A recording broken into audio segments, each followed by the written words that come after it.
è emerso che c'è un'offerta da parte di una ATI, un'associazione di imprese, un'offerta che ha riscontrato l'interesse di Veritas, la nostra società che gestisce i rifiuti, e questa offerta comprenderebbe l'idea di un inceneritore, un termovalorizzatore, una struttura che brucia rifiuti nell'area di Marghera. Il comune di Mira dice no alla variazione del bilancio di Veritas, risultando l'unico no di tutta la provincia. Questo ci preoccupa molto perché vuol dire vincolare decine di milioni, un centinaio di milioni di euro a investimenti che ci costringeranno a continuare a produrre rifiuti indifferenziati, anziché puntare alla continua riduzione come è sempre stato fatto.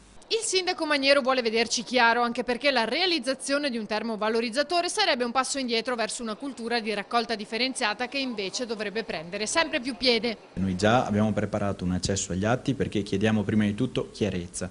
Siamo gli azionisti della società e rappresentiamo tutti i cittadini, quindi dobbiamo sapere quali sono le intenzioni. E poi sì, vogliamo vedere i numeri per capire come intervenire e cosa si può fare di utile. A noi serve creare un futuro sostenibile per noi e per i bambini che vengono dopo di noi. Quindi recuperare il materiale, riciclare bene è essenziale.